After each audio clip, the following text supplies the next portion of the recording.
اللہم صلی علی محمد مل کر ایک مرتبہ درود بھیج دیں محمد و آل محمد پر۔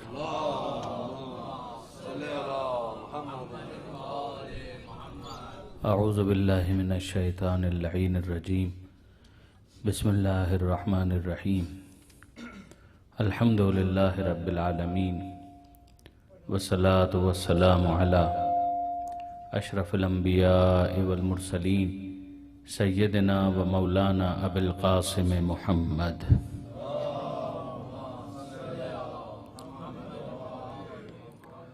وأہل بیتہ الطیبین الطاہرین المعصومین المظلومین المنتجبین المنتخبین المیامین، لا سیما للامام المنتظر والحجة الثانی عشر الذین اذهب اللہ عنہم الرجس وطہرہم تطہیرا۔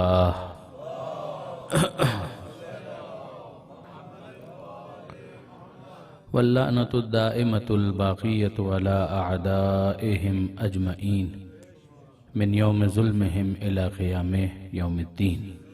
رب اشرح لي صدري ويسر لي أمري واحلل عقدة من لساني يفقهوا قولي واجعلني خالصا لوجهك الكريم يا الله۔ صلوات على محمد وآل محمد۔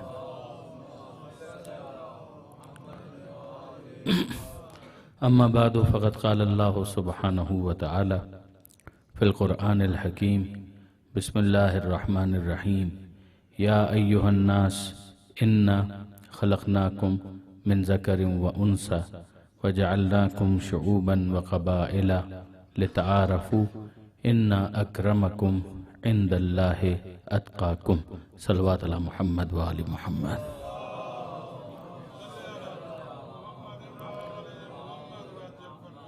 برادران عزیز و خاردان محترم، ظاہر ہے کہ 5 مجالس پر مشتمل یہ سلسلہ آج اس سلسلے کی آخری نشست ہے، اور کنکلوڈنگ تو پھر میلاد کا جو پروگرام ہے وہ اپنی جگہ پر ہے، مگر مجالس کا جو سلسلہ ہے وہ یہاں پر مکمل ہو رہا ہے۔ آپ کے سامنے مسلسل ہم نے سورہ حجرات کی اس آیت کی تلاوت کا شرف حاصل کیا، جس میں پروردگار عالم نے تمام انسانوں کو مخاطب کر کے یہ ارشاد فرمایا کہ اے انسانوں، ہم نے تم کو پیدا کیا ایک مرد اور ایک عورت سے، یہ ماں باپ کا رشتہ ہم نے ایجاد کیا۔ وَجَعَلْنَاكُمْ شُعُوبًا وَقَبَائِلَ، شعوب اور قبائل میں، کمیونٹیز اور ٹرائبز کے اندر ہم نے تم کو پلیس کیا، اور ان تمام تر کاموں کا آبجیکٹو کیا تھا کہ لِتَعَارَفُوا، تاکہ تم آپس میں ایک دوسرے سے انٹروڈیوس ہو سکو۔ إِنَّ أَكْرَمَكُمْ عِنْدَ اللَّهِ أَتْقَاكُمْ، یقیناً تم میں اللہ کے نزدیک عزت میں وہ زیادہ ہے کہ جو تقوی میں آگے ہے۔ تقوی بڑھتا جائے گا تو خدا کی نظر میں عزت بھی بڑھتی جائے گی، تقوی گھٹتا جائے گا تو خدا کی نظر میں وقار بھی کم ہوتا چلا جائے گا۔ ڈائریکٹلی پروپورشنل ہے، راست متناسب ہے ان دونوں کا تعلق۔ خدا کی نظر میں عزت اور تقوی، ان دونوں کا آپس میں وہی تعلق ہے جو کسی بھی ایسی چیز کا ہوتا ہے کہ جس کو آپ ڈائریکٹلی پروپورشنیٹ کر سکیں۔ یہ بڑھتا جائے تو وہ بھی بڑھتا جائے، یہ گھٹتا جائے تو وہ بھی گھٹتا جائے۔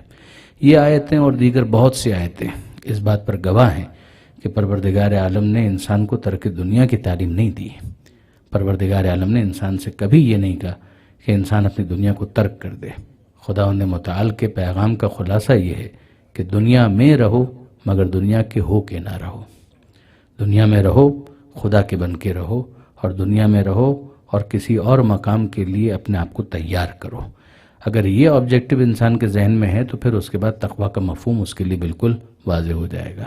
خواہشات تو انسان کی ہوتی ہیں، تمنائیں تو انسان کی ہوتی ہیں، آپ اس کو بے لگام چھوڑ دیجئے، تو پھر اس کے بعد بائی ہوک اور بائی کروک، دس وے اور دیٹ وے، اس طرح سے یا اس طرح سے، کسی بھی طرح سے انسان بس اپنی خواہشات کو پورا کرتا چلا جائے۔ اگر یہ اس کا مطمع نظر ہے، یہ اس کا موٹو ہے، تو پھر اس میں اور جانور میں اور حیوان میں کسی قسم کا کوئی فرق نہیں ہے۔ آپ غور کیجئے، جب بھی ایک جانور ہے وہ اپنی انسٹنکٹ کو سیٹسفائی کرنا چاہتا ہے تو وہ کسی قاعدے اور قانون کی پرواہ نہیں کرتا، وہ بس یہی دیکھتا ہے کہ جو میرے اندر تمنائیں، میری خواہشات جس طرح سے اندر پروان چڑھ رہی ہیں، ون وے اور دا ادر کسی نہ کسی طرح سے میں اس کو سیٹسفائی کر لوں۔ اب اس کے بعد آپ دیکھیں گے کہ جانور ہے، اگر اس کو بھوک لگتی ہے تو ظاہر ہے کہ وہ کبھی یہ خیال نہیں کرتا کہ مجھے اس کھیت میں جانا چاہیے یا نہیں جانا چاہیے، مجھے اس باغ میں جانا چاہیے یا نہیں جانا چاہیے. بس باغ نظر آ جائے تو وہ قبضے کی فکر میں رہتا ہے. پھر وہ یہ نہیں دیکھتا کہ یہ زید کا ہے، عمر کا ہے، بکر کا ہے، خالد کا ہے، یونس کا ہے، علی کا ہے یا فاطمہ کا ہے.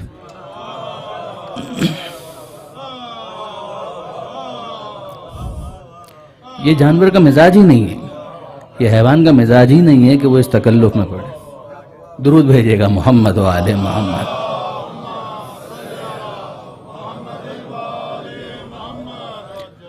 اسے بس پیٹ بھرنا ہے تو وہ کسی نہ کسی طریقے سے قبضے کی فکر میں رہتا ہے.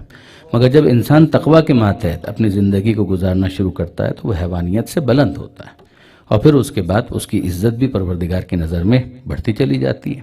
اب آپ دیکھیے کہ پروردگار کیا کہتا ہے. یہ سورہ نور کی آیت ہے، 24واں سورہ قرآن مجید کا، کہ رجال لا تلہیہم تجارت ولا بیع عن ذکر اللہ و اقام الصلاۃ. پروردگار تعریف کر رہا ہے کہ یہ ایسے لوگ کہ جن کو ان کی تجارت اور ان کی خرید و فروخت غافل نہیں کرتی. اب آپ دیکھیے کہ پروردگار یہ نہیں کہہ رہا کہ یہ لوگ خرید و فروخت نہیں کرتے، خدا یہ نہیں کہہ رہا کہ یہ تجارت نہیں کرتے، یہ بزنس کرتے ہیں، یہ کاروبار کرتے ہیں، مگر ان کی خرید و فروخت، ان کا کاروبار، ان کا بزنس، ان کی تجارت انہیں غافل نہیں کرتے. کس چیز سے؟ یاد خدا سے، اقامہ نماز سے. یہ ذکر پروردگار سے غفلت اختیار نہیں کرتے. انہیں معلوم ہے کہ جیسے ہی موقع آئے گا، وقت آئے گا، تو پھر اس کے بعد ہم نے نماز کا اہتمام بھی کرنا ہے، ذکر خدا بھی کرنا ہے. تو یہ تمام تر چیزوں کے اندر ایک بیلنس ہم کو نظر آتا ہے کہ تم تجارت کرو. الکاسب حبیب اللہ، اگر کوئی رزق حلال کمانے والا ہے تو وہ اللہ کا محبوب ہوتا ہے. یہ کیوں کہا جا رہا ہے؟ اسی لیے کہ انسان ایسا نہ ہو کہ تقوی کے نام پر مناسٹسزم کی طرف چلا جائے.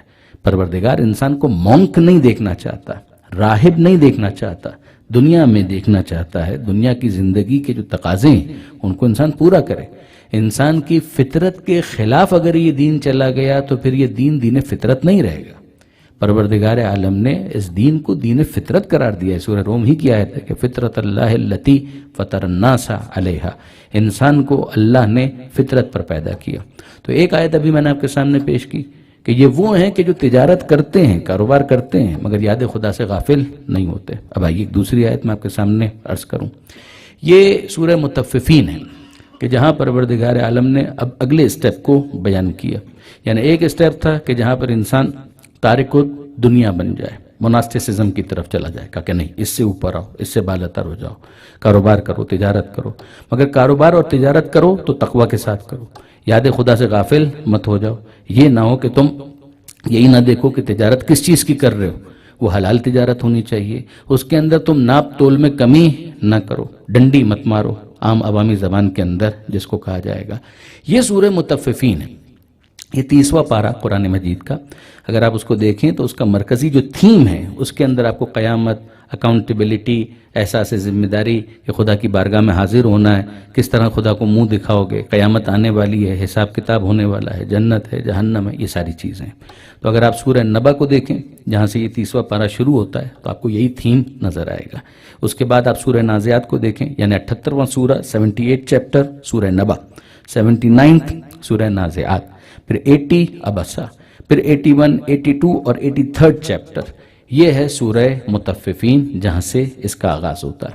اور آپ اگر دیکھیں اور غور فرمائیں تو سورہ مطففین کو سورہ مطففین کہا اسی لیے گیا کہ پہلی ہی آیت میں بسم اللہ کے فوراً بعد پروردگار عالم نے یہ ارشاد فرمایا کہ ویل للمطففین. مطففین کا مطلب کیا ہے؟ ناپ تول میں کمی کرنے والے. ویل کا مطلب کیا ہے؟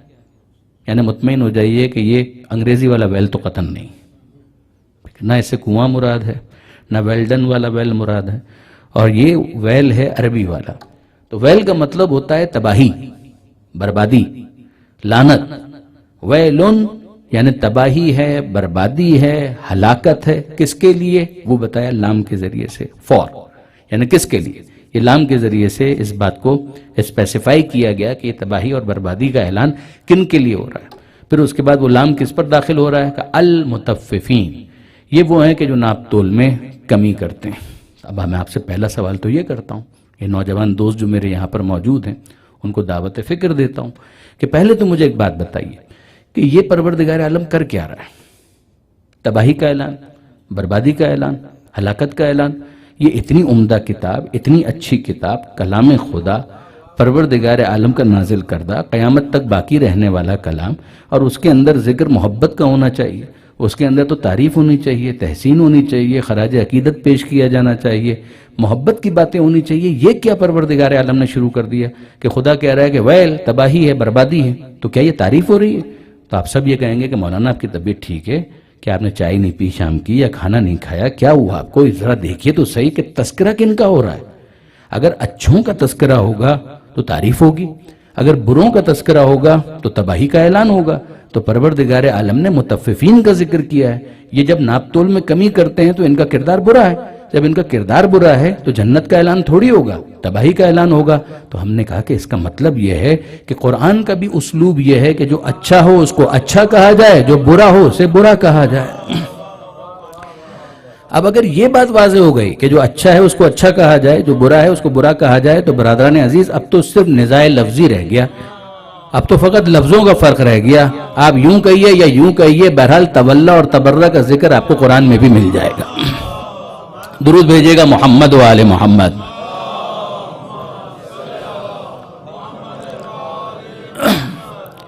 مجھے اکثر اس مرحلے پر، ہم واپس جائیں گے سورہ متففین کی اس آیت کی طرف، مگر مجھے اکثر اس مرحلے پر یاد رکھیے گا قرآن مجید کے اندر ایک پورا سورہ ہے جو نواں سورہ ہے قرآن مجید کا، جس کو سورہ توبہ کے نام سے یاد کیا جاتا ہے. اس کا اصل نام سورہ براءت ہے، اور براءت کا مطلب ہی ہے تبرہ.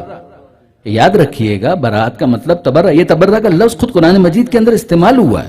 میں تو حیران ہوتا ہوں کہ کوئی تبرہ کا انکار کیسے کر سکتا ہے. جیسے کہ تبرہ کا لفظ بھی قرآن میں آیا ہے، پورا ایک سورہ سورہ براءت کے عنوان سے ہے.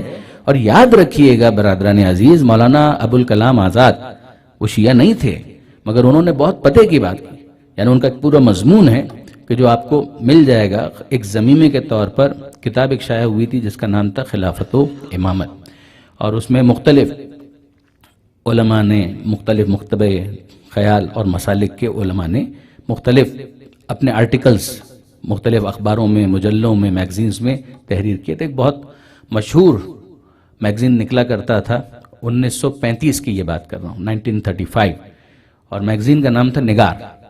تو نیاز فتح پوری صاحب اس کو نکالا کرتے تھے. اب وہ تھوڑے لبرل مائنڈڈ تھے، اوریجنلی تو سنی رہے تھے وہ کسی زمانے میں، مگر بہت لبرل مائنڈڈ تھے. تو انہوں نے اس بحث کو جب کسی نے انیشیٹ کیا تو پھر اس کے بعد انہوں نے دعوت دے دی کہ ٹھیک ہے سب اپنا اپنا موقف لکھیں. تو مختلف علماء کرام نے خلافت اور امامت کے موضوع پر اپنے آرٹیکلز سبمٹ کروائے. تو پھر ایک بحث جب شروع ہو جاتی ہے تو یہ ہوتا ہے نا کہ اس اخبار میں ایک نے لکھا تو دوسرے اخبار کے اندر بھی کسی اور نے اپنا کالم لکھ دیا، پھر تیسرے اخبار میں کسی اور نے لکھ دیا. تو بالکل اسی طریقے سے ہوا کہ یہ بحثیں مختلف علماء کے قلم سے منظر عام پر آنے لگی، اور پھر بالآخر آخر میں اس کو ایک کتاب کی صورت میں شائع کر دیا گیا. ونڈرفل بک نو ڈاؤٹ، لیکن تھوڑی سی دقت طلب ہے، اس میں کوئی شک نہیں. تو اسی کے اندر پھر مولانا ابوالکلام آزاد کا بھی ایک آرٹیکل بالکل اینڈ میں اس کتاب میں ضمیمے کے طور پر شائع ہوا، اور اس کا نام ہی مختلف ناموں سے وہ شائع ہوا، مگر ایک نام اس کا تھا ہی یہ، تولا تبرہ. اور اس کے اندر مولانا ابوالکلام آزاد نے جو بات کہی ہے وہ واقعاً غور طلب ہے. دیکھیں وہ شیعہ نہیں ہے، مگر پڑھے لکھے ہیں، سمجھدار ہیں، دقت ہے ان کے اندر، ڈیپتھ ہے ان کی بات کے اندر. وہ کیا بات کہتے ہیں؟ وہ فرماتے ہیں کہ اگر ہم یہ طے کر لیں کہ بروں کو بھی اچھا ہی کہیں گے تو اچھوں کو کہنے کے لیے ہمارے پاس کون سا لفظ باقی بچے گا؟ یعنی آپ ذرا غور کیجئے گا، یعنی کتنی لاجیکل بات. وہ فرماتے ہیں کہ اگر ہم یہ طے کر لیں کہ ہم بروں کو بھی اچھا کہیں گے تو جو اچھے ہیں ان کو کہنے کے لیے ہمارے پاس کون سا لفظ بچے گا؟ یعنی اب ذرا سا اس کو کھولیے کہ اگر ہم یہ طے کر لیں کہ جھوٹوں کو بھی سچا کہیں گے تو سچوں کے لیے ہمارے پاس کون سا لفظ باقی بچے گا؟ اگر ہم یہ طے کر لیں کہ خائن کو بھی امین کہیں گے تو امین کے لیے ہمارے پاس کون سا لفظ باقی بچے گا؟ اگر ہم طے کر لیں کہ دہشت گرد کو بھی امن پسند کہیں گے تو جو امن پسند ہے اس کے لیے ہمارے پاس کون سا لفظ بچے گا؟ اگر ہم طے کر لیں کہ بخیل کو بھی سخی کہیں گے تو سخی کے لیے ہمارے پاس کون سا لفظ بچے گا؟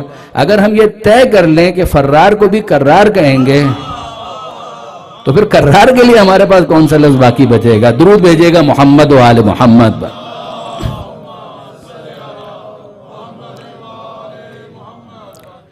تو یہ ایک اصولی معاملہ.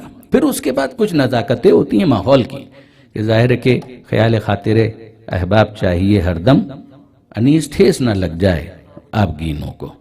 وہ ایک الگ موضوع ہے کہ انسان ماحول کو دیکھے، اپنے الفاظ کے سلیکشن پر غور کرے کہ اس طرح سے بات کی جائے کہ بات پہنچ بھی جائے، لیکن یہ کہ بہرحال ٹھیس نہ لگے. تو وہ اس کا اپنا ایک تقاضا ہے، اس کا انسان خیال رکھے. یہ شائستگی کا تقاضا ہے، یہ تہذیب کا تقاضا ہے، یہ ثقافت کا تقاضا ہے. لیکن یہ کہ بہرحال توحید کو ماننے والے کم سے کم بت پرستی پر راضی نہیں ہو سکتے. یہ نہیں ہو سکتا کہ خدا کو ایک بھی کہیں اور پھر اس کے بعد ساتھ ساتھ کہیں کہ ہاں مگر بہرحال بت بھی کچھ نہ کچھ تو ہیں. نہیں، جب خدا ہے تو بت کچھ نہیں ہے. یعنی ہمارا اصولی مسئلہ یہ ہے کہ جب ہم خدا کو مانتے ہیں تو ہم بتوں کا انکار کرتے ہیں. ہمارا ایشو یہ ہے کہ جب ہم آدم کو مانتے ہیں تو ہم ابلیس کا انکار کرتے ہیں. جب ہم ابراہیم کو مانتے ہیں تو ہم نمرود کا انکار کرتے ہیں. یعنی جو ابراہیم کے مقابلے پر آ جائے ہم اس کا انکار کرتے ہیں. جب ہم موسیٰ کو مانتے ہیں تو فرعون موسیٰ کے مقابلے پر آ جائے تو ہم فرعون کا انکار کرتے ہیں. جب ہم مصطفیٰ کو مانتے ہیں تو ہر ابو لہب اور ہر ابو جہل کا انکار کرتے ہیں. اور یاد رکھیے کہ جب مرتضیٰ کو مانتے ہیں تو جو مقابلے پر آ جائے ان سب کو ہم رد کرتے ہیں، ان کا انکار کرتے ہیں. درود بھیجیے گا محمد و آل محمد.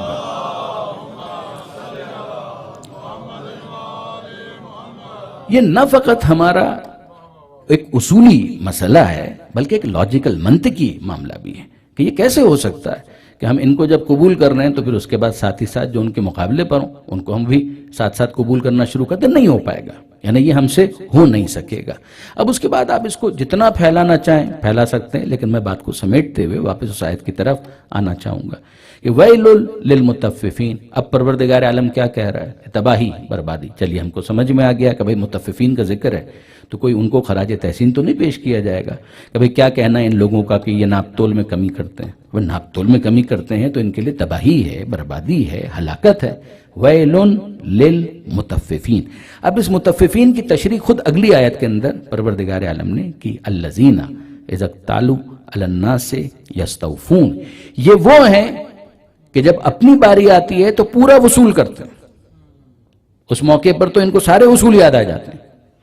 یہ وہ ہیں المطففین الذین اذا اکتالوا علی الناس یستوفون. جب اپنا معاملہ ہوتا ہے تو پورا وصول کرتے ہیں. وَإِذَا كَالُوهُمْ أَوْ وَزَنُوهُمْ. مگر جب دوسروں کو تول کر دینا ہو، حساب سے دینا ہو، یخسرون، تو ڈنڈی مارتے ہیں، دوسروں کو نقصان پہنچاتے ہیں. یہ ان کا طریقہ کار ہے، یہ ان کا انداز ہے. ان کو کہتے ہیں مطففین، اور ان کے لیے کیا ہے کہ ویل ہے، تباہی ہے، بربادی ہے. اب ذرا میرے ساتھ رکیے اور مجھے ایک بات بتائیے. یہ تو ہمارے سامنے نیریٹو آ گیا، یہ سٹیٹمنٹ تو آ گیا پروردگار عالم کا. میں جان بوجھ کر آپ کو یہاں پر تھوڑی دیر کے لیے روک رہا ہوں. وَيْلٌ لِّلْمُطَفِّفِينَ. مجھے ایک بات بتائیے، ایک ہوتا ہے اصطلاح، یہ اصول فقہ کی ہے، یعنی اسلامک جورسپروڈنس کے اندر اس چیز کو ڈسکس کیا جاتا ہے مگر جنرلی اپلائی ہوتا ہے. یہ بات جو اب میں کہنے جا رہا ہوں، ایک ہے منطوق اور دوسرا ہے مفہوم. منطوق کا مطلب کیا ہے؟ جو کہا گیا، جو لکھا گیا، وہ ہے منطوق. نطق سے نا، یعنی جو کہا گیا وہ ہے نطق سے. مگر آپ جانتے ہیں کہ کچھ کہا جاتا ہے اور پھر کچھ سمجھا جاتا ہے. بین السطور، بٹوین دا لائنز، کچھ چیزوں کو سمجھا جاتا ہے. یعنی وہ مفہوم نکل وہیں سے رہا ہوتا ہے، لیکن اس منطوق پر اگر انسان غور کرے تو پھر وہ اس نتیجے تک پہنچتا ہے. منطوق یعنی جو کہا گیا، جو لکھا گیا. مفہوم کہ جو اس سے اخذ کیا گیا. مفہوم کبھی موافق ہوتا ہے، کبھی مفہوم مخالف ہوتا ہے. یعنی اسی سے ایک اور آف شوٹ نکل رہی ہے جو اسی کو سپورٹ کر رہی ہے، آپ نے اسی کو اخذ کر لیا، کنکلوڈ کر لیا. یہ ہوتا ہے مفہوم موافق. کبھی ہوتا ہے مفہوم مخالف، یعنی اس کے اگینسٹ بالکل ایک بات آ رہی ہے. جب دونوں طرف سے دوسری سائیڈز کو ہم اسیس کرتے ہیں تو ایک اور نتیجے پر بھی پہنچ جاتے ہیں. اب ذرا سا اس کے اوپر رکیے گا. یہ جو میں نے آپ کے سامنے ابھی بیان کیا، اس کی مثالیں بہت زیادہ ہو سکتی ہیں. آسان سے ایک مثال آپ کی خدمت میں عرض کروں. اگر کوئی یہ کہے کہ میں ان سے بہت محبت کرتا ہوں تو محبت کا اس بات ہو گیا. منطوق کیا ہے؟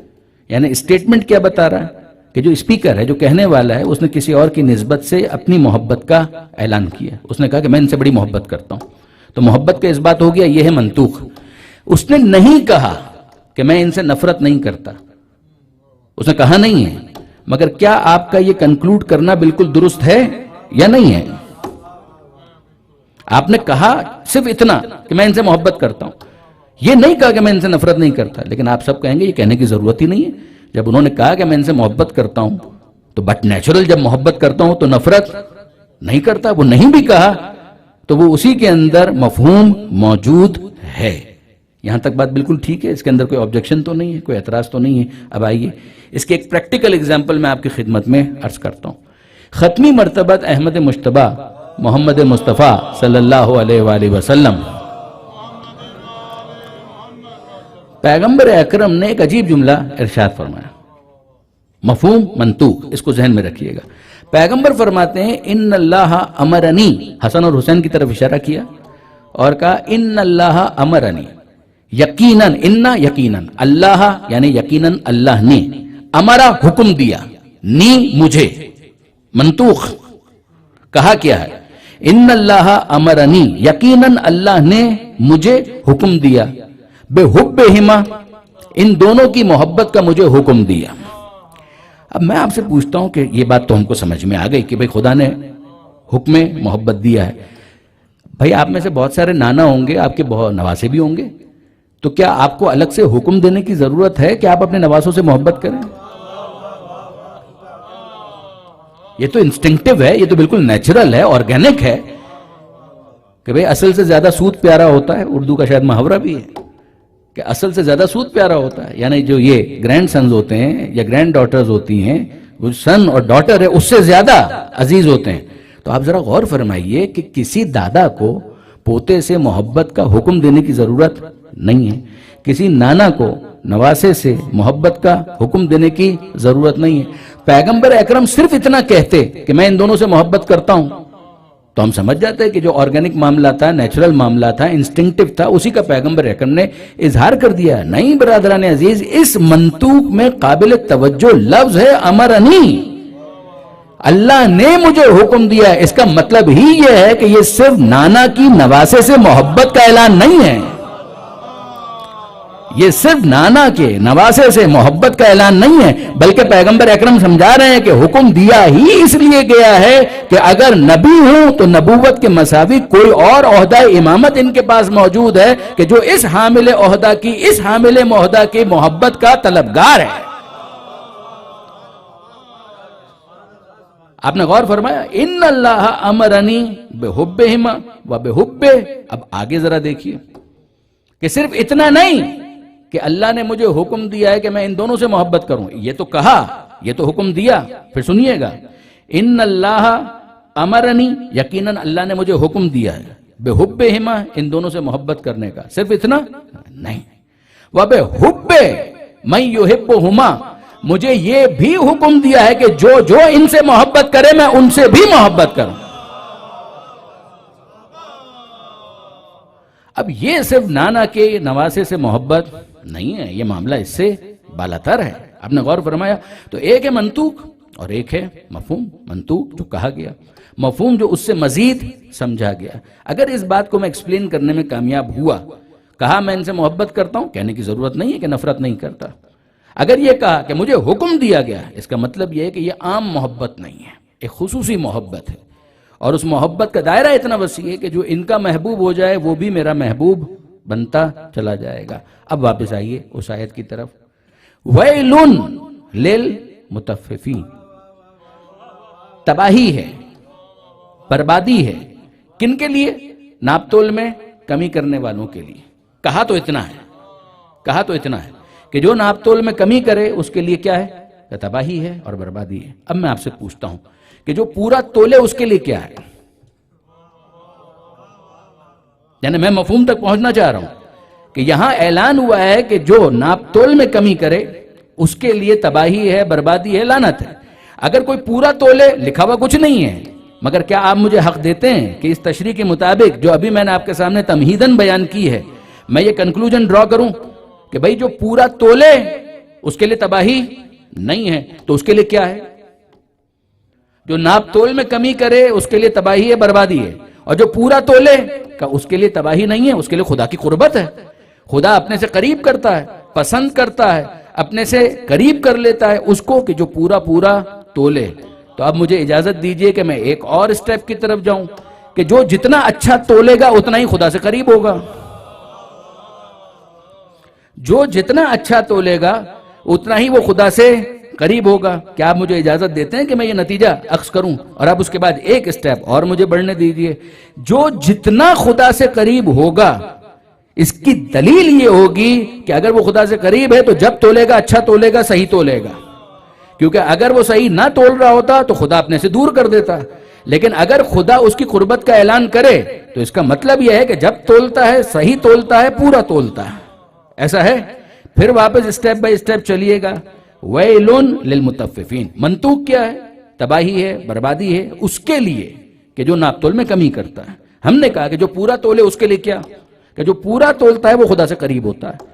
جب وہ خدا سے قریب ہوتا ہے تو اس کا مطلب یہ ہے کہ جس کی قربت اسٹیبلش ہو جائے وہ جب تولے گا پورا تولے گا, صحیح تولے گا, کھرا تولے گا. اب میں آپ سے پوچھتا ہوں کہ سب سے زیادہ قریب کون ہے خدا سے؟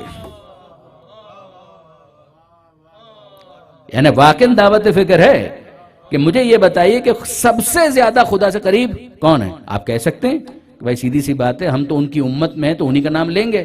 اور واقعاً حق اور حقیقت بھی یہی ہے کہ حضور سے زیادہ خدا سے قریب کوئی نہیں. کسی دلیل کی ضرورت نہیں ہے مسلمانوں کے لیے. مگر آئیے قرآن مجید میں تو خدا نے اعلان کر دیا کہ دنا فتدلّا فکان قاب قوسین او ادنا. سورہ نجم بہت مشہور آیت ہے معراج کے حوالے سے. دنا وہ قریب ہوا, دنا فتدلّا اور قریب ہوا, اتنا قریب ہوا کہ کان قاب قوسین او ادنا. دو کمانوں کے درمیان جتنا فاصلہ ہوتا ہے اتنا رہ گیا, بلکہ اس سے بھی کم. یعنی ممکن کے لیے جو آخری حد قربت تصور ہو سکتی ہے اس پر حضور فائز ہے. ممکن اور واجب کے درمیان اتنی قربت. دنا فتدلّا فکان قاب قوسین او ادنا. تو اس کا مطلب یہ ہے کہ سب سے زیادہ قریب تو حضور ہیں. اور ابھی میں نے اسٹیبلش کیا کہ جو سب سے زیادہ قریب ہوگا وہی سب سے اچھا تولے گا.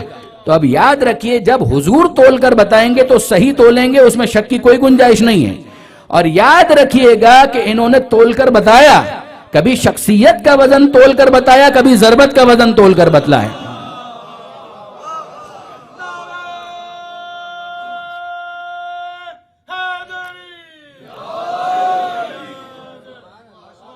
یعنی کبھی شخصیت کا وزن تول کر بتلایا کہ شخصیت کا وزن کیا ہے, اور کبھی ضربت کا وزن تول کر بتلایا. یعنی میں مزید واضح کروں, شخصیت کا جب وزن تول کر بتلایا تو یہ نہیں کہا کہ علی جا رہے ہیں, یہ نہیں کہا کہ علی جا رہے ہیں, تول کر بتلایا برز الایمان کلو, یہ کل ایمان جا رہا ہے. شخصیت کا وزن کہ برز الایمان کلو, یہ علی نہیں جا رہے, میں وزن بتا رہا ہوں, کل ایمان جا رہا ہے. یہ ہے شخصیت کا وزن. اور ضربت کا وزن تول کر بتلایا کہ ضربت علی, یہ ایک ضربت علی کی خندق کے دن اس کا وزن اتنا زیادہ ہے کہ ثقلین کی عبادتیں مل کر اس کا مقابلہ نہیں کر سکتی.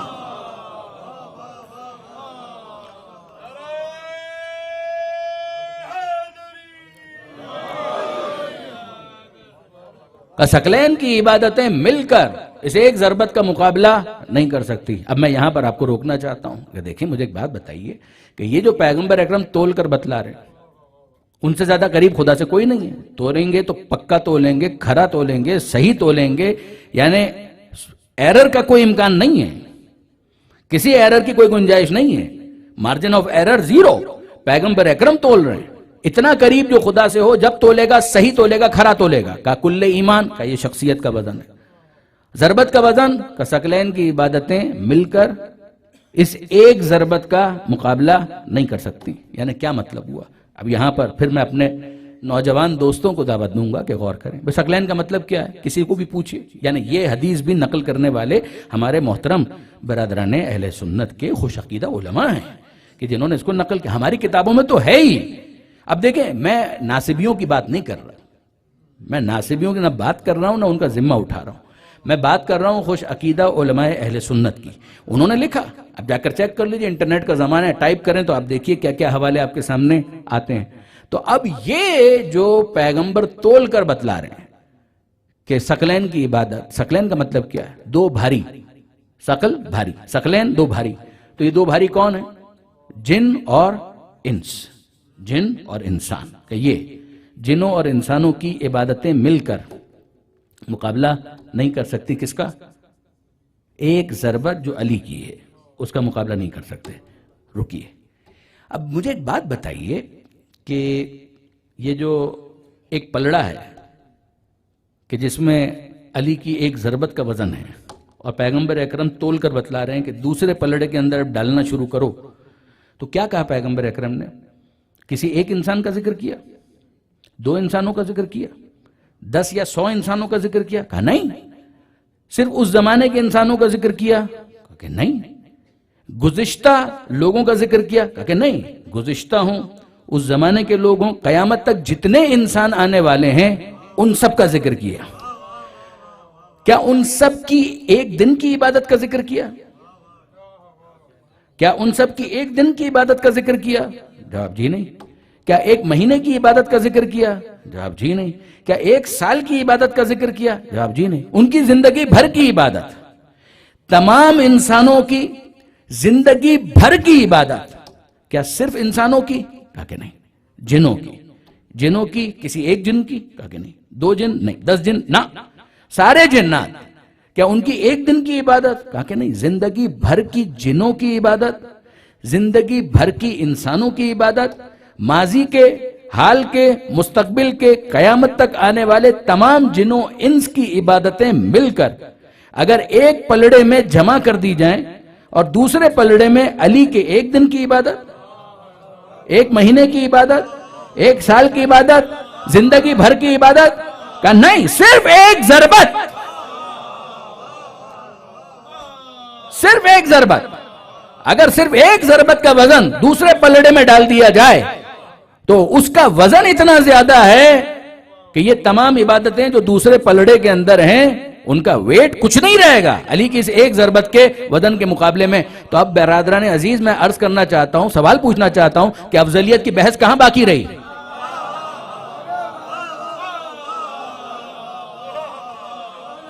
یعنی افضلیت کی بحث کہاں باقی رہی جہاں سارے انسان اور سارے جن مل کر علی کی ایک ضربت کا مقابلہ نہیں کر سکتے؟ وہاں پر آپ کس کو علی کے مقابلے پر لا رہے ہیں؟ یعنی اب میں آگے بڑھ کر اگلا سوال کرنا چاہتا ہوں کہ مجھے تو صرف اس بات کا جواب دیجئے کہ انسانوں میں نبی شامل ہے یا نہیں؟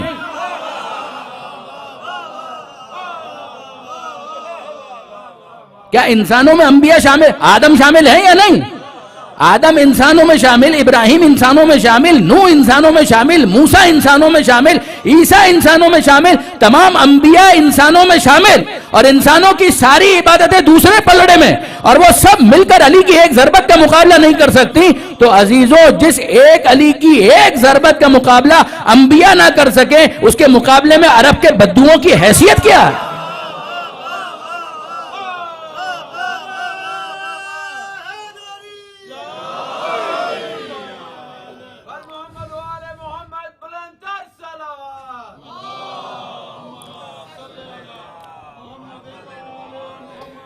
تب آپ نے غور فرمایا، نہ انسانوں میں کوئی علی کے برابر ہو سکتا ہے، نہ جنات میں سے کوئی علی کے برابر ہو سکتا ہے، نہ نبیوں میں سے کوئی علی کے برابر ہو سکتا ہے. علی سے بڑھ کر بس وہی ہو سکتا ہے جو تول کر بتا رہا ہے.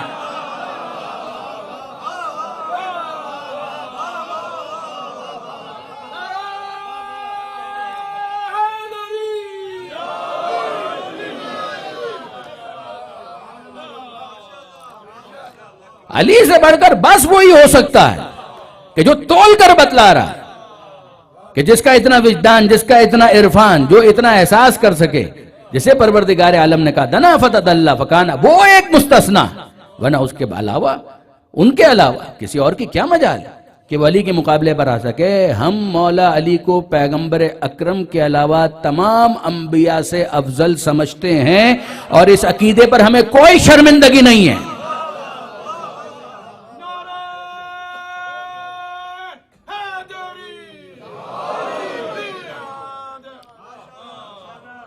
ہمیں اس عقیدے پر کوئی شرمندگی نہیں ہے. پیغمبر اکرم مستثنا بے شک، مگر ان کے علاوہ ہم انبیاء سے بھی امیر المومنین کو افضل سمجھتے ہیں. نبی نہیں سمجھتے مگر افضل سمجھتے ہیں، رسول نہیں سمجھتے مگر افضل سمجھتے ہیں. نبی نہ ہونا اور ہے، افضل ہونا اور ہے. رسول نہ ہونا اور ہے، مگر افضل ہونا اور ہے، ان دو چیزوں کے درمیان فرق ہے. بس برادران عزیز، میں نے آپ کو زحمت دی. اب یہاں سے میں آپ کی خدمت میں یہ ضرور عرض کرنا چاہوں گا کہ پروردگار عالم نے سمجھا دیا کہ دیکھو، ناپ تول میں اگر کمی کرنے والے ہو تو تباہی اور بربادی. اگر مال کو کم تول کر دو گے تو بھی تباہی ہے، اور اگر علی کے فضائل کا وزن نہیں آتا تو عاجزی کا اعلان کرو، تقصیر کے مرتکب مت ہونا، عاجزی کا اظہار کرو، کہو کہ ہماری کیا مجال. ہاں بہرحال نہ ہم نے ان کو خدا کہا، نہ ہم نے ان کو رب کہا، نہ ہم نے ان کو حضور سے برابر یا حضور سے افضل قرار دیا. نہیں، قطعاً ہم نے یہ نہیں کیا، ہم نے کبھی یہ نہیں کیا. لیکن یہ ہے کہ بہرحال اگر ہم یہ کہیں کہ ہمیں یہ ادراک ہو چکا، ہمیں یہ احساس ہو چکا کہ مولا کا مرتبہ اور مقام کیا ہے، لعنت ہو ایسی سوچ کے اوپر. ہمارے بس میں نہیں ہے کہ ہم امیر المومنین کے مرتبے اور مقام کا ادراک کر سکیں. نہیں برادران عزیز، واقعاً یہ کوئی تکلفاً گفتگو نہیں ہے، یہ یاد رکھیے گا. یہ تشیع کے بنیادی عقائد میں شامل ہے، اور یہ بیس لیس نہیں ہے، اس کی فاؤنڈیشن ہے. اور اسی میں سے ایک چیز میں نے آپ کے سامنے ابھی بیان بھی کرنے کا شرف حاصل کیا. بس بات کو میں کنکلوڈ کروں، وَيْلٌ لِّلْمُطَفِّفِينَ، تباہی ہے، بربادی ہے ہر اس شخص کے لیے کہ جو ناپ تول کے اندر کمی کرتا ہے. یہ ایک. اب آئیے دوسری آیت، یہ سورہ ہود کی آیت. کیا عجیب بات ہے کہ وہاں پروردگار عالم نے کہا ایک اور قوم شعیب علیہ السلام. کیا بات ہے، قوم شعیب علیہ السلام کا جرم یہی تھا کہ وہ ناپ تول میں کمی کرتے تھے، اور پروردگار عالم نے شعیب علیہ السلام کی زبانی یہ اعلان کروایا کہ بقیت اللہ خیر لکم ان کنتم مومنین، کہ یہ جو تم ناپ تول میں کمی کرتے ہو تو کیا چاہتے ہو؟ مال میں اضافہ ہو جائے، یہی چاہتے ہو نا، بینک بیلنس بڑھ جائے.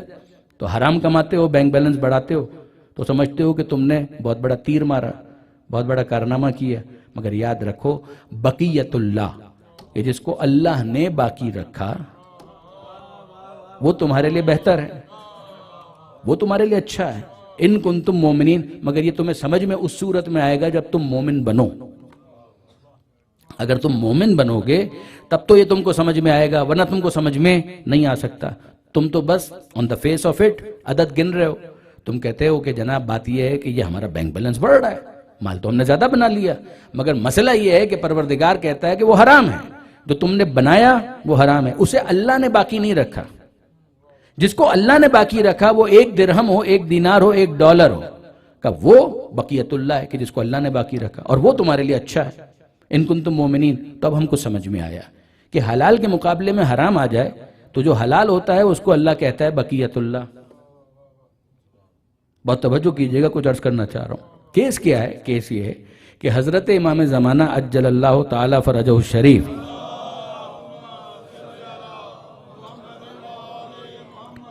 ان کے ناموں میں سے ایک نام ہے بقیت اللہ. یہ اسی آیت کی تفسیر و تعویل ہے، یہ بقیت اللہ. اور ظاہر ہے کہ تفسیر و تعویل کون کرے گا اس انداز سے کہ معصوم کر سکتے ہیں؟ تو معصوم نے بتایا کہ بقیت اللہ کا ایک مصداق ہے کون؟ کا زمانے کے امام. کیا خوبصورت ایکویشن ہمارے سامنے آ گئی. یقین جانیے کہ کیا ہوا، کیا کہ شعیب علیہ السلام نے کہا بھائی اللہ نے جس کو باقی رکھا وہ حلال ہے، جو حلال ہے اس کو اللہ نے کہا بقیت اللہ، اور جو بقیت اللہ ہے وہ تمہارے لیے اچھا ہے. اس کے مقابلے میں کون ہے؟ کہ تمہارا حرام، کہ وہ زیادہ ہے، کہ ہوا کرے، وہ زیادہ ہے، ہوا کرے. وہ ایک بھی اگر ہے کہ جس کو اللہ نے باقی رکھا وہ اچھا ہے، اس کے مقابلے میں تمہارے پاس 100 ہوں، 1000 ہوں، 1500 ہوں، 15 لاکھ ہو، 15 کروڑ ہو، جتنے بھی ہوں، مگر وہ زیادہ ہونے کے باوجود حرام ہے. جب حرام ہے تو بقیت اللہ نہیں ہے. تو اب کیا خوبصورت ایک تقابل ہمارے سامنے معصوم نے کر دیا کہ جو حلال کے مقابلے میں حرام ہوتا ہے وہ بقیت اللہ نہیں ہوتا، جس کو اللہ نے باقی رکھا ہے وہی حلال ہے. تو بس یاد رکھیے گا، جو حیثیت مال حلال کے مقابلے میں مال حرام کی ہے وہی حیثیت اصل امام کے مقابلے میں فیک امام کی ہے. اب اگر کوئی کہے تعداد اتنی زیادہ ہے، ہوا کرے. ہمیں نہ بنو امیہ کے خلفاء کی تعداد سے امپریس کرنے کی کوشش کریں، نہ بنو عباس کے خلفاء کی تعداد سے امپریس کرنے کی کوشش کریں. ہم تو اس کی تلاش میں ہیں کہ جس کو اللہ نے بقیت اللہ قرار دیا ہے. درود بھیجئے محمد و آل محمد پر.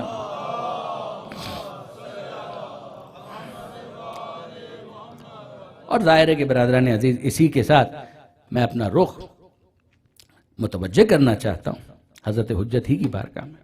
اتفاق کہ آج مجلس کے بعد جو سیشن ہے وہ بھی حضرت حجت ہی کے بارے میں ہے. اور آج ہم پرسہ دینے کے لیے، ویسے تو ظاہر ہے کہ پرسہ امام زمانہ ہی کی بارگاہ میں ہوتا ہے، اہل بیت کی بارگاہ میں ہوتا ہے، سیدہ کی بارگاہ میں ہوتا ہے، لیکن خاص طور پر آج کا جو پرسہ ہے وہ ہمارے زمانے کے امام کی بارگاہ میں یوں بھی ہے کہ آج ان کے بابا کی شہادت کی مجلس میں ہم یہاں پر جمع ہوئے ہیں، امام حسن عسکری علیہ الصلاۃ والسلام۔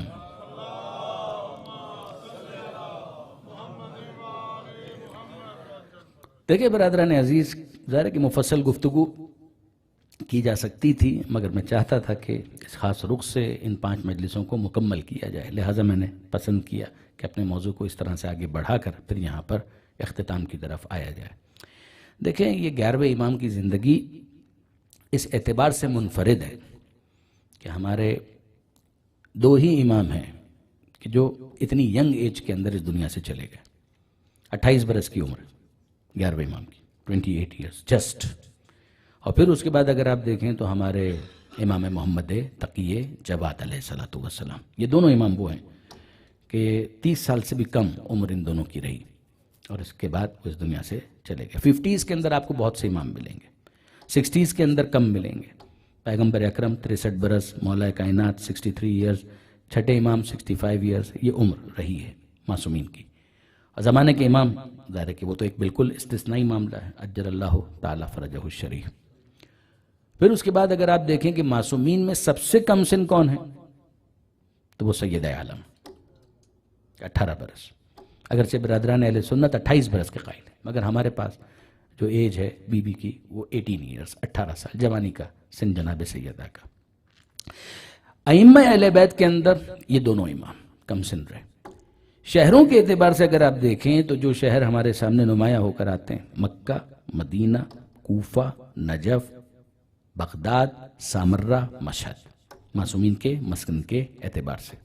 مکہ اس اعتبار سے کہ وہاں سے اسلام کا آغاز ہوا، ورنہ مکہ کے اندر اگر آپ دیکھیں تو معصومین میں سے کسی کی قبر موجود، معصومین سے میری مراد 14 معصومین، 13 معصومین ہیں کہ ان میں سے کسی کی قبر بھی مکہ میں نہیں ہے۔ محسنان اسلام تو بہت ہیں کہ جو مکہ میں مدفون ہیں، جناب خدیجہ کی قبر جنت المعلا میں ہے، جناب ابو طالب کی قبر جنت المعلا میں ہے، اور بزرگان ہیں کہ جن کو جنت المعلا مکہ میں دفن کیا گیا۔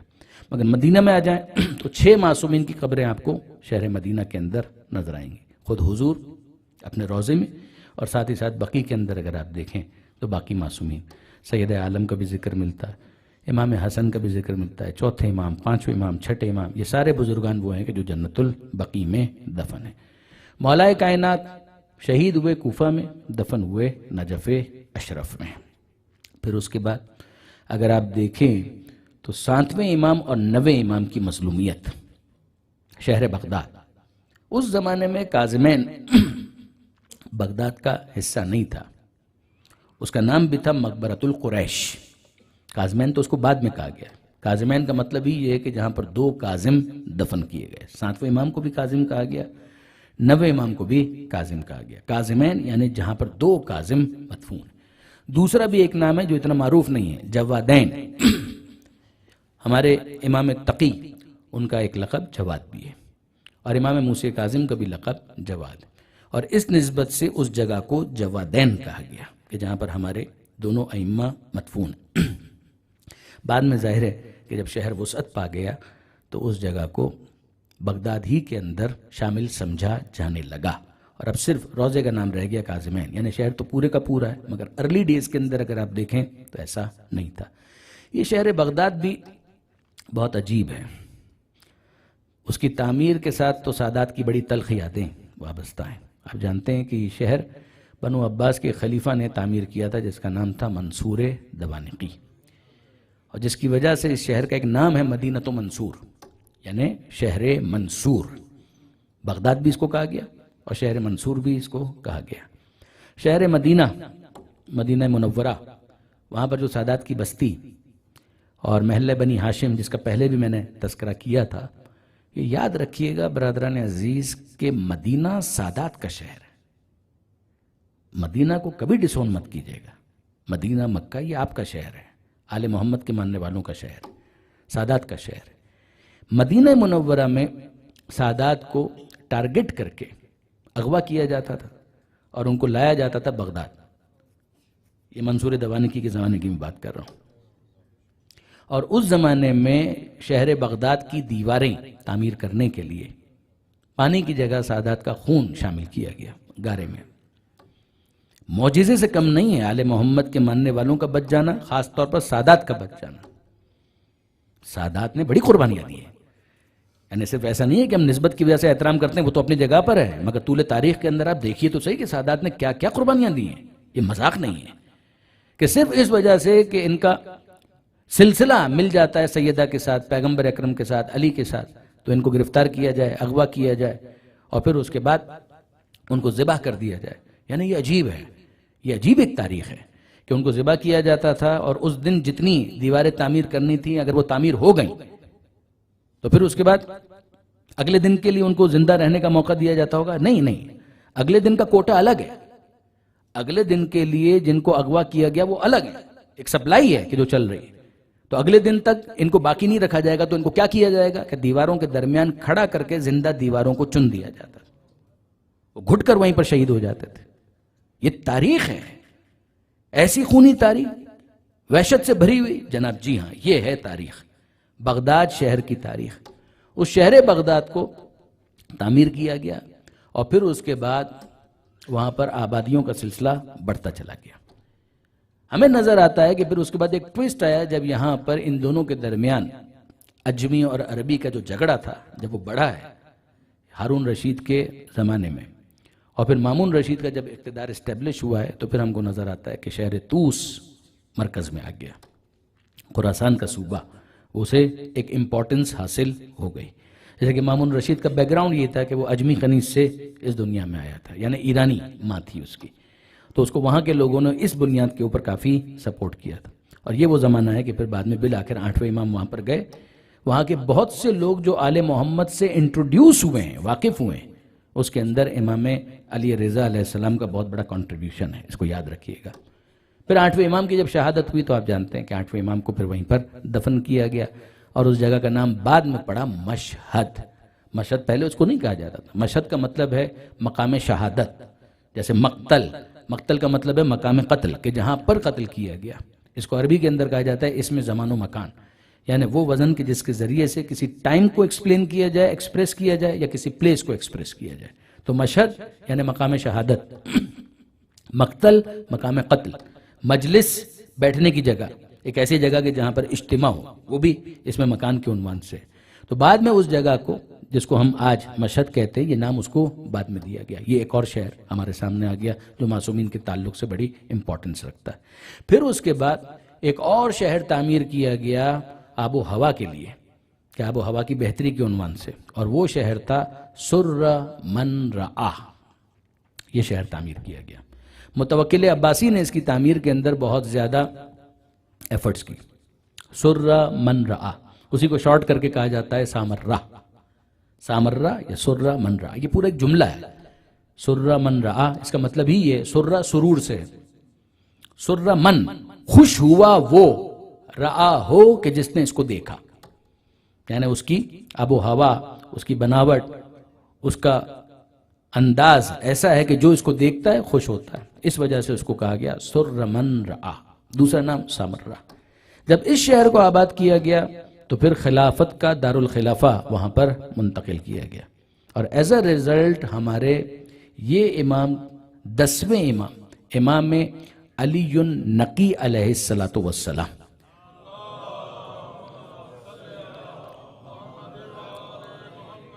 ہمارے یہ امام وہاں پر بلائے گئے۔ اور جب وہ وہاں پر بلائے گئے تو جس محلے کے اندر ان کو ٹھہرایا گیا اس محلے کا نام تھا عسکر، جس کی نسبت سے پھر ہمارے 10ویں امام کو کہا گیا عسکری۔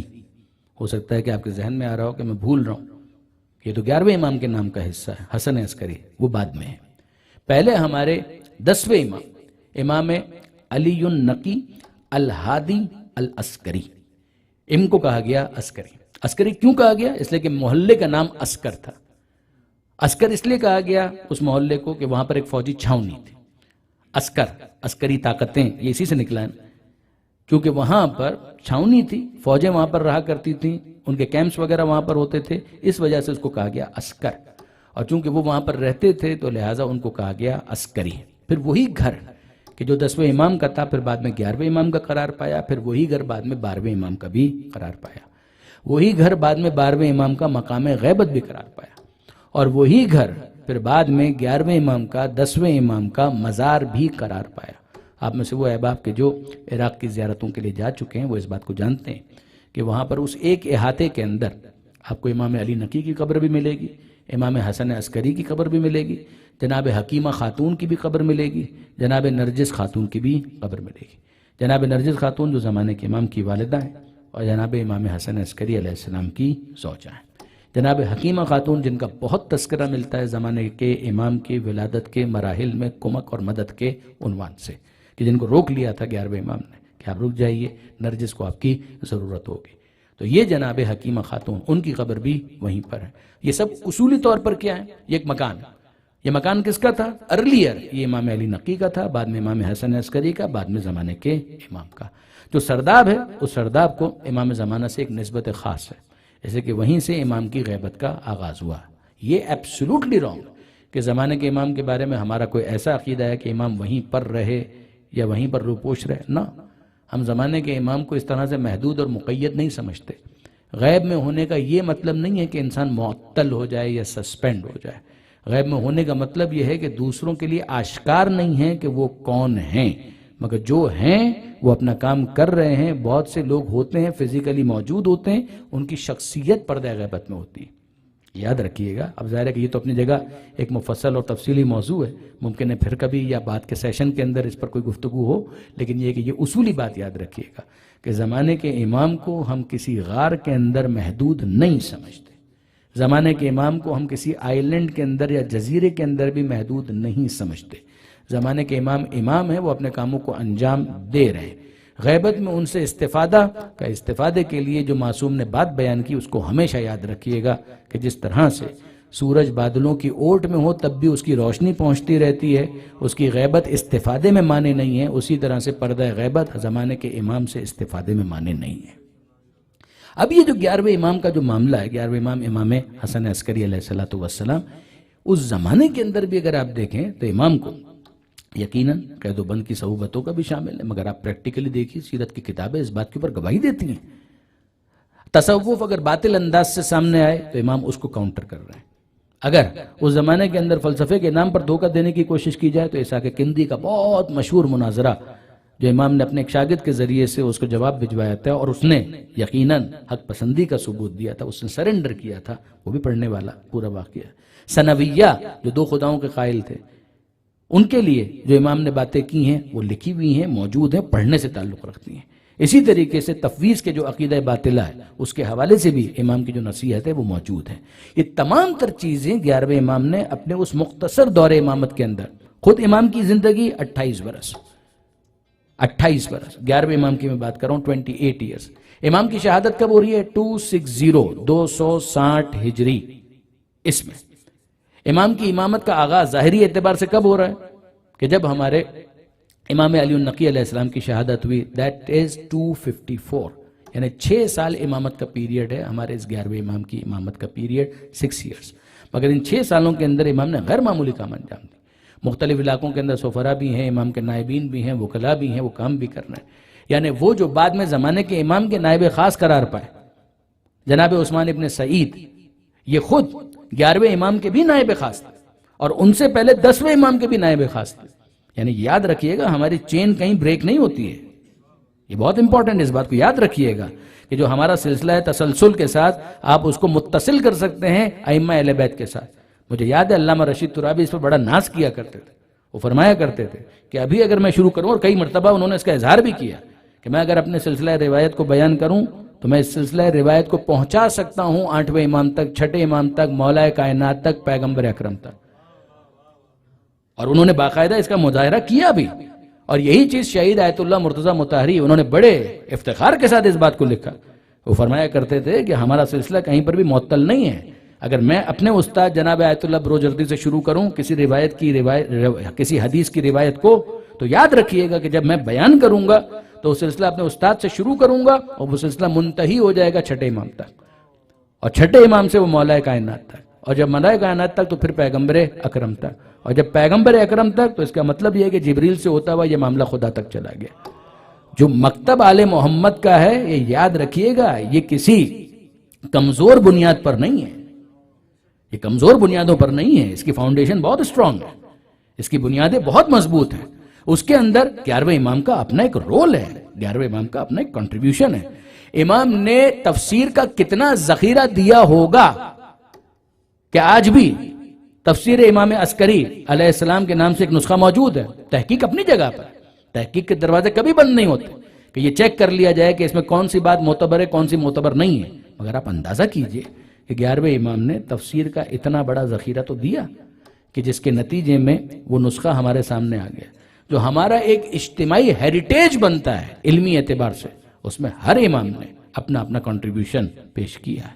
نہج البلاغہ علی مرتضیٰ، صحیفہ علویہ مولا کائنات، خطبہ فدق جناب سیدہ، یعنی خطبہ فدق کی جو مناظرانہ حیثیت ہے وہ اپنی جگہ پر، مگر اس کا ابتدائیہ ذرا دیکھیے تو آپ کو عقائد اور اعمال اور اخلاق کی کتنی چیزیں وہیں سے نکلتی ہوئی نظر آتی ہیں۔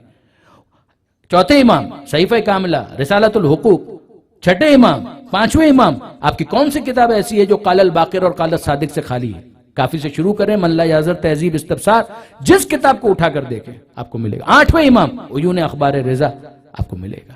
اسی طریقے سے تفسیر امام عسکری تک ہر امام نے اپنا اپنا کنٹریبیوشن پیش کیا ہے کہ جس کے بعد مکتب آل محمد اتنا رچ محسوس ہوتا ہے کہ آپ روایات کو اگر خالی کمپیر کرنا شروع کریں، یعنی اب یہ بات لمبی ہو جائے گی لیکن نہیں، بہرحال ایک جملہ تو میں ضرور عرض کروں گا۔ کبھی آپ اس رخ سے غور کیجئے گا، میرے لیے محترم برادران اہل سنت بہت محترم ہے، میں ان کا احترام کرتا ہوں، یقین جانیے، اور میں اتحاد کا قائل بھی ہوں، لیکن یہ ہے کہ بہرحال یہ حقیقتیں تو اپنی جگہ پر ہیں نا، کہ ذرا دیکھیے کہ جو صحاح ستہ جو 6 کتابیں ہیں، ان 6 کتابوں کے اندر اگر آپ ریپیٹیشن کو ہٹا دیں، تکرار کو ہٹا دیں، اور ہماری 4 کتابیں ہیں اصول 4 جو کہلاتی ہیں، الکافی، من لا یعذر، تہذیب اور استبصار، شیخ کلینی، شیخ صدوق اور شیخ طوسی کی 2 کتابیں، ایز اے ریزلٹ 4 بکس، اور وہاں پر 6 کتابیں۔ جو ریپیٹیشن ہے وہ وہاں سے بھی ہٹا دیجئے، جو ریپیٹیشن ہے وہ یہاں سے بھی ہٹا دیجئے، اور ریپیٹیشن کے بعد صرف کمپیر کیجئے کہ یہ ہیریٹیج کس کے پاس کتنا ہے، تو آپ کو حیرانی ہوگی کہ ان 6 کتابوں میں مل کر جتنی حدیثیں موجود ہیں نا، اس سے زیادہ ہماری ایک الکافی کے اندر موجود ہیں، اس سے زیادہ، ان 6 کتابوں سے زیادہ ہماری ایک الکافی کے اندر روایتوں کی اور احادیث کی تعداد ہیں۔ یہ یاد رکھیے گا برادران عزیز، یہ اتنا جو بڑا ذخیرہ علمی ہمارے پاس پہنچا ہے، یہ اسی وجہ سے پہنچا ہے کہ ہم نے پیغمبر اکرم کی اس حدیث کو بھی یاد رکھا، نصیحت کو بھی یاد رکھا کہ میں قرآن کے ساتھ اہل بیت کو چھوڑ کر جا رہا ہوں۔ جب ہم ان سے وابستہ ہوئے تو ہمارا ذخیرہ علمی اتنا وسیع ہونا ہی چاہیے تھا۔ بس دکھ اسی بات کا ہے کہ عام لوگوں نے نہ ذخیرہ علمی کی قدر کی نہ ان اماموں کی قدر کی۔ پیغمبر اکرم یہ کہہ کر گئے تھے اس دنیا سے، اذکرکم باہل بیتی، اذکرکم باہل بیتی، اذکرکم باہل بیتی، صحیح مسلم کی روایت کہ میں تم کو یاد دلاتا ہوں اپنے اہل بیت کے بارے میں۔ دیکھو میں تم سے قیامت کے دن پوچھوں گا کہ تم نے میرے اہل بیت کے ساتھ کیا سلوک کیا، میں قیامت کے دن تم سے پوچھوں گا۔ 3 مرتبہ پیغمبر اکرم کہتے ہیں میں یاد دلاتا ہوں اپنے اہل بیت کے بارے میں، اذکرکم باہل بیتی، اذکرکم باہل بیتی، اذکرکم باہل بیتی۔ اور کیا عجیب ہے، جب کبھی مدینہ منورہ جانا ہوتا ہے تو پیغمبر اکرم کی قبر کو مخاطب کر کے سلام بھی پیش کرتے ہیں اور کہتے ہیں اللہ کے رسول آپ نے کہا تھا کہ میں تم سے پوچھوں گا کہ تم نے میرے اہل بیت کے ساتھ کیا سلوک کیا، دیکھو میرے اہل بیت کا حق یاد رکھنا۔ ہم یہی کہتے ہیں اللہ کے رسول آپ سے کچھ چھپا ہوا تو نہیں ہے، مگر آپ کو پرسہ پیش کرتے ہیں کہ آپ کے اہل بیت کے ساتھ اچھا سلوک نہیں کیا گیا۔ وہ جس کو آپ اپنا نفس کہتے تھے اس علی کے سر پر ضربت لگی اور داڑھی خون سے خضاب ہوئی۔ وہ آپ کی بیٹی جس کو آپ اپنا ٹکڑا کہتے تھے وہ شہر مدینہ میں فریاد کر رہی ہے کہ صبت علیہ مصائب لو انہا صبت علی الایام سرن لیالیہ۔ بابا آپ کے بعد آپ کی فاطمہ پر اتنے مصائب آئے کہ اگر گرم دنوں پر پڑھتے وہ تاریک راتوں میں تبدیل ہو جاتے۔ اے اللہ کے رسول وہ آپ کا بڑا نواسا آپ کے پہلو میں دفن کے لیے لایا گیا تو تیروں سے استقبال کیا گیا، وہ واحد جنازہ کے جو گھر سے نکلا بھی اور گھر میں واپس لایا بھی گیا۔ اور اے اللہ کے رسول بالآخر حسن کا جنازہ تیروں کی چھاؤں میں ہی صحیح مگر اٹھ تو گیا، مگر حسین کا جنازہ تو اٹھ ہی نہ سکا۔ حسین کا جنازہ مقتل میں بے گور و کفن پڑا رہا، سید سجاد کو اسی بات کا تو خلق تھا. اور اے اللہ کے رسول، آپ کا یہ چوتھا امام، آپ کا یہ نواسا، یہ آپ کا وارث، وہ 35 برس تک کربلا کو یاد کر کے روتا رہا. اور آج ہم آپ کی بارگاہ میں پرسہ پیش کرنے کے لیے آئے ہیں آپ کے اس بیٹے کا جس کا نام حسن عسکری. یہ دونوں امام کے جن کا نام حسن ہے، 14 معصومین کے اندر 2 ہی ہیں کہ جن کا نام حسن ہے، یا حسن مجتبیٰ یا حسن عسکری. بہت سے اماموں کو زہر سے شہید کیا گیا، مگر یاد رکھیے گا کہ یہ دونوں امام کے جن کا نام حسن ہے، ان کو عجیب زہر دیا گیا. حسن مجتبیٰ کو زہر حل سے شہید کیا گیا، یہ جس کے بارے میں کہا جاتا ہے کہ اگر دریا میں ڈال دیا جاتا تو دریا کی مچھلیاں ہلاک ہو جاتی، جس نے جگر کو کاٹ کر رکھ دیا. اور یہ آپ کا امام حسن عسکری، جب ان کو زہر دیا گیا، 5 ربیع الاول کو زہر دیا گیا، اور بالآخر زہر کے آثار امام کے جسم کے اوپر نمایاں ہوتے چلے گئے، اور یہاں تک کہ یہ شب آ گئی.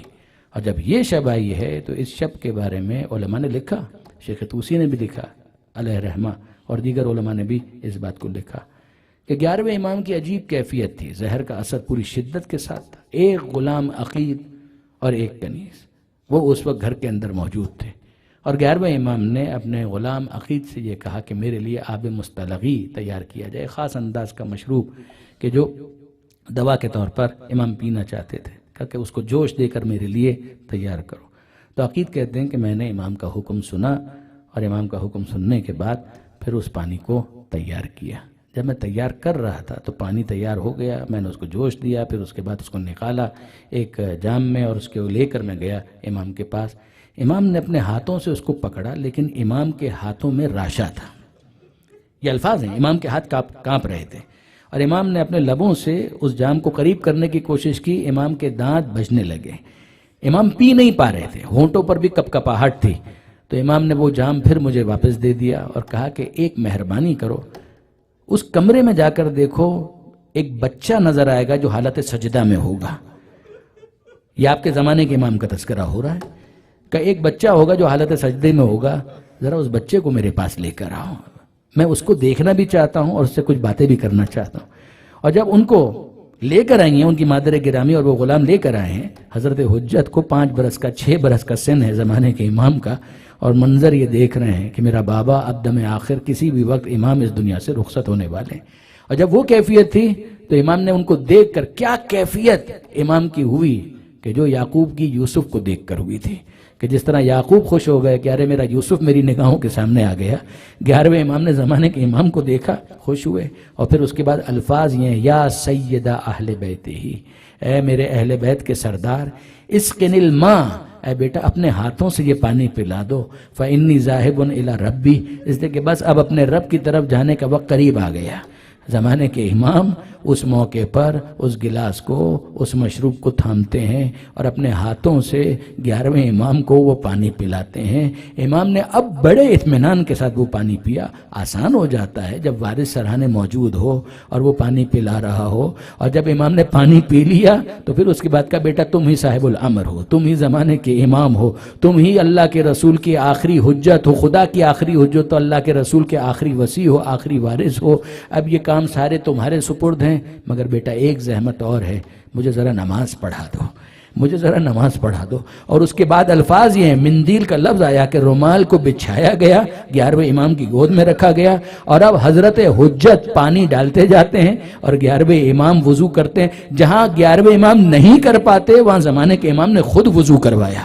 یہاں تک ملتا ہے کہ مسح کرنے میں زحمت ہو رہی تھی تو زمانے کے امام نے آگے بڑھ کر ہاتھوں کو درست کیا اور اس کے ساتھ پھر مسح کروایا، سر کا مسح، پیر کا مسح، اور پھر 11ویں امام نے نماز بیٹھ کر پڑھی. یہ عالم محمد کے گھرانے میں قیامت ہے، بیٹھ کر نماز پڑھنا. آپ کو یاد ہوگا کہ بہت کم آپ کو ایسی مثالیں ملیں گی. فاطمہ زہرا شہادت سے پہلے بیٹھ کر نماز پڑھ رہی تھی. دمشق کے زندان کے اندر جناب زینب کبریٰ بیٹھ کر نماز پڑھ رہی تھی، اور یہاں پر 11واں امام کا بیٹھ کر نماز پڑھی، فجر کی نماز پڑھی. علامہ رشید ترابی فرمایا کرتے تھے کہ 11ویں امام نے پیشانی سجدے میں رکھی اور پروردگار عالم کی بارگاہ میں آخری جملہ کہا، اے معبود میں نے تیری عبادت کا کچھ حق ادا کرنے کی کوشش کی، تو اس عبادت کو اپنی بارگاہ میں قبول فرما. بس عزیزوں، یہ 11ویں امام کا سجدہ اور وہ حسین کا سجدہ، یہ 11ویں امام کا وارث جو سرحانے موجود ہے اور وہ حسین کا نصیب اور حسین کی قسمت. اے زمانے کے امام آپ کو پرسہ پیش کرتے ہیں, آپ کے بابا کا پرسہ پیش کرتے ہیں. اے 11ویں امام آپ بڑی مظلومیت کے ساتھ شہید ہوئے, مگر مولا پھر بھی خوش نصیب رہے. آپ کا بیٹا آپ کے سرحانے موجود تھا, آپ کو وقت آخر اپنے بیٹے کے پاس نہیں جانا پڑا, آپ اپنے بیٹے کے ہاتھوں سے پانی پی رہے تھے, آپ کا بیٹا آپ کی کمک کر رہا تھا, آپ کو اپنے بیٹے کو اٹھانا نہیں پڑا. مگر زمانے کے امام آپ سے کیا چھپا ہوا ہے کہ آپ کے جد حسین مظلوم پر کیا عجیب وقت آیا تھا کہ جب وقت آخر میدان میں جا رہے ہیں تو سید سجاد بابا کے پاس نہیں آ سکتے, حسین مظلوم کو اپنے بیٹے کے پاس جانا ہے. اور عجیب سوال اور جواب ہے کہ جو ہمیں سنائی دیتے ہیں, کتابوں میں ملتے ہیں کہ سید سجاد کہتے ہیں بابا حبیب ابن مظاہر کیا ہوئے؟ کہا بیٹا قد قتلا, وہ مارے گئے. کہا بابا مسلم بن اوسجہ کا قد قتلا, بیٹا مارے گئے. بس اتنا سمجھ لو لیس فی الخیام رجل الا انت و انا, اب خیموں میں مردوں میں یا تم باقی بچے ہو یا میں باقی بچا ہوں. اور اس موقع پر سید سجاد نے کہا پھوپھی اماں ذرا میرا عصا تو مجھے دیجئے گا. تو جناب زینب کہتی ہیں بیٹا عصا کا کیا کرو گے؟ کہا آپ نے دیکھا نہیں میرا بابا کتنا اکیلا ہو گیا, میرا بابا کتنا تنہا ہو گیا, میں عصا کے سہارے سے ٹیک لگا کر میدان میں جاؤں گا اور پھر تلوار سے اپنے بابا سے دفاع کروں گا. مگر حسین نے اس وقت روک دیا, نہیں میرے لال سید سجاد, یہ جہاد تمہارے لیے نہیں ہے. بالآخر کربلا کا جہاد جہاد اصغر ہے, تمہیں تو کوفہ اور شام کو فتح کرنا ہے. وہ جہاد جہاد اکبر ہے. لے جاؤ پھپھیوں کو, لے جاؤ بہنوں کو, لے جاؤ بیویوں کو. یہاں پر حسین کا فریضہ مکمل ہوا, بیٹا اب تمہارا فریضہ شروع ہوتا ہے. اور واقعاً سید سجاد کوفہ اور شام کو فتح کر کے کربلا میں سلام کر کے جب مدینہ منورہ پہنچے ہیں, اور کل جہاں بات رکی تھی کہ بشیر نے اعلان کیا اور اب سب کے سب باہر آنا شروع ہوئے اور پوچھتے ہیں اے بشیر بتاؤ وہ قافلہ ہے کہاں پر؟ جب پتہ چلا مدینے کے باہر منتظر ہیں تو سب کے سب وہاں پر پہنچے. اور عبداللہ ابن جعفر طیار, یہ جناب زینب کے شوہر ہیں, سوال کرتے ہیں کوئی مجھے بتائے گا میری زوجہ زینب کس خیمے میں ہے؟ تو کسی نے کہا اے عبداللہ یہ جناب زینب کا خیمہ ہے. عبداللہ اس خیمے میں گئے, ایک بی بی نظر آئی, چہرے کو جھکایا اور معذرت کرتے ہوئے باہر آئے. بی بی کسی نے مجھے کہا تھا کہ یہ میری زوجہ کا خیمہ ہے, ورنہ میں کسی غیر خاتون کے خیمے میں اس طرح سے داخل نہیں ہوتا. تو جناب زینب نے پیچھے سے آواز دی عبداللہ یہ کون سا دن آ گیا, عبداللہ یہ کون سا دن آ گیا کہ شوہر اپنی بیوی کو نہیں پہچان پا رہا. مگر اے شہزادی زینب عبداللہ کا کیا قصور ہے؟ 1 سال کی قید کے بعد چہروں کے رنگ تبدیل ہو گئے, عبداللہ پہچان نہیں سکے. اور ایسے میں فاطمہ صغرا کیا کر رہی ہیں؟ فاطمہ صغرا سب کچھ سن لیا, آنسو بہا لیے, اور اب فاطمہ صغرا آئیں جناب رباب کی گود میں کچھ تلاش کر رہی ہیں, نظر نہیں آیا. ڈھونڈ رہی ہیں, نظر نہیں آیا. آگے بڑھی جناب زینب کی گود میں ڈھونڈنے لگی, نظر نہیں آیا. لیلا کی گود میں ڈھونڈ رہی ہیں, نظر نہیں آیا. کسی نے پوچھا صغرا ڈھونڈ کیا رہی ہو؟ اے صغرا کس کی تلاش ہے؟ کہا آپ نے مجھے کہا میرا بابا مارا گیا, میں نے صبر کیا. آپ نے کہا میرا چچا عباس مارا گیا, میں نے صبر کیا. آپ نے کہا میرا بڑا بھائی علی اکبر مارا گیا, میں نے صبر کیا. مگر میرا ننھا بھائی علی اصغر, اسے تو کسی نے قتل نہ کیا ہوگا, اب تو کافی بڑا بھی ہو گیا ہوگا. میں اپنے اصغر بھیا کو ڈھونڈ رہی ہوں کہ وہ تو میرے ساتھ کھیلے. بیبیوں نے یہ جملے سنے, آنکھوں میں آنسو آ گئے, اور بیبیوں نے کہا صغرا تجھے کیسے بتائیں, اصغر تیرے بابا کے سینے پر کربلا میں سو رہا ہے, اصغر بھی اس دنیا میں باقی نہ رہا. صغرا نے یہ مصائب سنے, ماتم شروع ہے. اور اب اس کے بعد جب یہ قافلہ شہر مدینہ میں داخل ہوا, بی بی زینب سے بات نہیں ہو پا رہی تھی. ام کلثوم نے بڑی بہن کی نمائندگی کرتے ہوئے شہر مدینہ کو مخاطب کیا اور کہنے لگیں مدینہ جدنا لا تقبلینا, اے نانا کے مدینہ آ تو گئے ہیں مگر ہمیں قبول مت کرنا. فبالحسرات والاحزان جینا, ہم بڑے غموں کے ساتھ واپس آئے ہیں. جب یہاں سے چلے تھے سہاگ سلامت تھے, گودیاں آباد تھیں, اور جب پلٹ کر واپس آئے ہیں سہاگ اجڑ چکے ہیں, گودیاں ویران ہو چکی ہیں. جب نانا کا روضہ قریب نظر آیا تو جناب زینب نے خود کو سواری سے گرا دیا اور آہستہ آہستہ اپنے نانا کے روضے سے قریب ہوئی, چوکھٹ کو تھام کر جناب زینب نے کہا نانا میں آپ کے حسین کی شہادت کی خبر لے کر آئی ہوں. نانا آپ کے گود میں کھیلنے والا حسین اب اس دنیا میں نہ رہا. اور پھر اس کے بعد جناب زینب قبر پیغمبر پر آئیں اور ایک جملہ کہا, نانا جب کوئی سفر سے واپس آتا ہے کوئی نہ کوئی تحفہ اور ہدیہ لے کر آتا ہے. آپ کی نواسی سفر سے واپس آئی ہے, تحفہ میں بھی لے کر آئی ہوں, مگر وہ تحفہ کیا ہے یہ کہہ کر خون بھرا کرتا قبر پیغمبر پہ ڈال دیا. اے نانا, یہی وہ کرتا تھا جو وقت شہادت حسین کے جسم پر تھا. جب کرتا پیغمبر کی قبر پر ڈالا گیا تو پیغمبر کی قبر پر زلزلہ طاری ہو گیا. اور اب جناب زینب کہتی ہیں نانا اگر یہاں نامحرم نہ ہوتے تو میں اپنے بازوؤں پر سے ردا ہٹا کر دکھاتی. کیا دکھاتی؟ وہ تحفے جو اس امت نے دیے. میں رسیوں کے نشان دکھاتی, میری پشت پر تازیانوں کے نشان موجود ہیں. یہ دن میں اپنے نانا سے باتیں کی, اور جب رات میں ماں کی قبر پر آئی تو ماں کو مخاطب کر کے کہا, آخری جملہ ماں کو مخاطب کر کے کہا, اے اماں فاطمہ آپ نے تو ایک کوڑا کھایا تھا, یہ آپ کی زینب ہے جو کربلا سے کوفہ اور کوفے سے شام تک مسلسل تعزیانے برداشت کرتی رہی, مسلسل کوڑے کھا.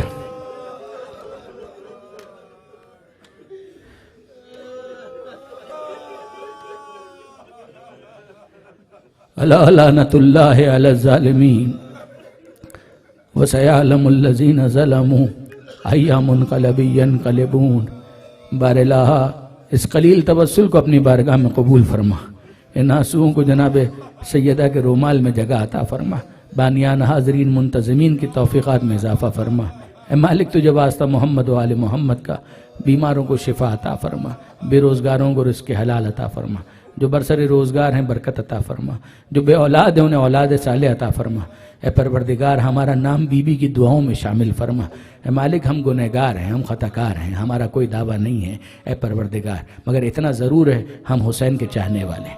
اے پروردگار ہم پنجتن کے ماننے والے ہیں, ہم تیرے حبیب کے ماننے والے ہیں. اے پروردگار تجھے واسطہ تیرے حبیب کا, تجھے واسطہ پنجتن پاک کا. ہم نے جو عزاداری کی وہ ناقص عزاداری ہے. ہم کیا اور ہماری عزاداری کیا, ہم کیا اور ہمارا رونا کیا, ہم کیا اور ہمارا ماتم کیا, مگر بس اے پروردگار اپنا نام عزاداروں میں شامل کروانے کے لیے ہم نے یہ کچھ کوشش کی. یہ اس قابل نہیں ہے کہ ہم تیری بارگاہ میں پیش کر سکیں, شہزادی کی بارگاہ میں پیش کر سکیں, لیکن بہرحال اے پروردگار تیری رحمت سے کیا بعید ہے, جناب سیدہ کے کرم سے کیا بعید ہے. اے مالک اس ناقص عبادت کو اپنی رحمت کے صدقے میں بطور کامل قبول فرما.